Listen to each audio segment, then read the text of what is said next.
Hey everybody, Zainab Yunusa Kaltungo here, plastic surgeon, fitness, wellness and well-being coach.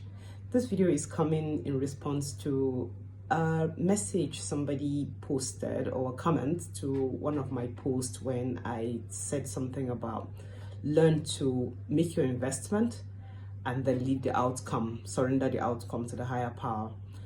And this young lady, who also happens to be my colleague, also a plastic surgeon, said, that is a part that is so hard for me. And I thought to do a video and give some of my tips. So first of all, when I say investment, I'm talking about if it's business, you've invested something, you're expecting to reap. That's natural.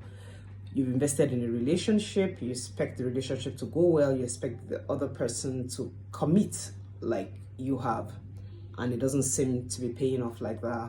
Or you read for some exams and you're not sure, you're panicking about the outcome. This is what I mean by investment. Do your bit and then surrender the outcome to whatever higher power you believe in.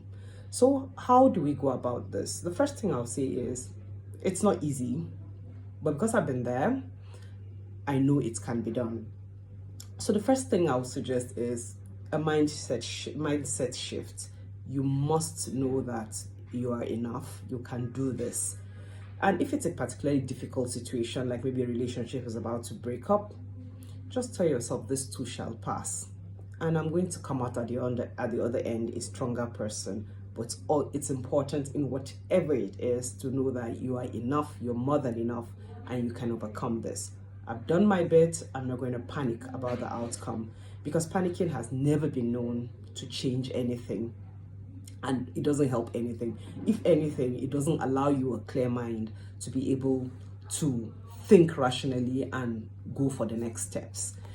So the next one is recommit to this higher power we're talking about, whatever the higher power is for you. And that reminds me of a story that I heard some time back, and I'll just paraphrase it. Something about like a kid, I took my toy to the Lord and I got impatient and snatched the toy away and asked him, why are you being so slow? And he answered, you never did let go. That's very powerful. He's got plans for you, whatever your higher power is. This higher power has plans for you. Can you be patient enough to allow the plans to unfold? Because if you really do believe he's the higher power, then you can't do better than this higher power. So why not just submit? In fact, it gives you a lot of stress relief to know that somebody out there has got my back, and then I'm going to leave everything to him. Then another thing is mindfulness meditation. If you do not know how to, you need to learn, and I can help you with it. It's got so many benefits apart from stress relief. It's been found to increase the thickness of the gray matter, which is our thinking part, the part that does the heavy lifting when it comes to thinking in our brains. It reverses aging and so many other things. What's not to love about mindfulness meditation?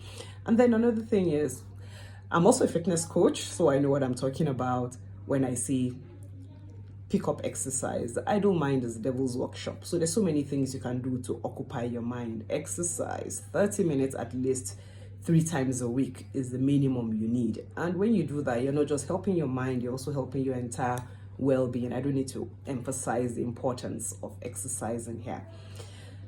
Then another thing you can do is finish pending task. There's one activity that tends to suck me in so much that I forget, as in I get into what they call flow when I do it.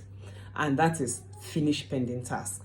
One of them is, I get lots of emails a day, lots of them from services I've subscribed to that I know that one day I probably will go back and get into deeply. But they tend to accumulate, and one thing I love to do is mark it as read, or if there are like maybe recorded videos that I've said I'll get back to. They really do help me, and they take my mind off whatever is happening at the moment. But a note of caution here, especially when you're finishing pending tasks, the ones that tend to suck you in, is to do time blocking. And I can talk about that later. Do time blocking and then use one of the productivity tools like maybe your Pomodoro clock or something to make sure that you do not go beyond a particular time. And then another thing that I would recommend is, if you're the kind of person who does time blocking for your social media, like replying messages, especially WhatsApp messages, that's something else that you can do. It takes your mind off. And you find out that the longer you're able to take your mind off, then it's like building a muscle. It keeps getting longer and longer. If for the first time maybe it takes 10 minutes, when you practice all these things I've given, the next time you find you can get to 15, you can get to 20 minutes, and then it keeps growing.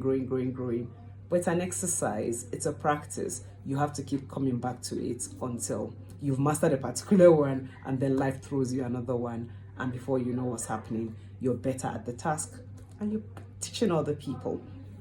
So, until next time, let me know which of these tips you've tried, and let me know if there's a way I can help you out. So take care, everybody. Be good, be well, and surrender the outcome to the higher power. Thank you.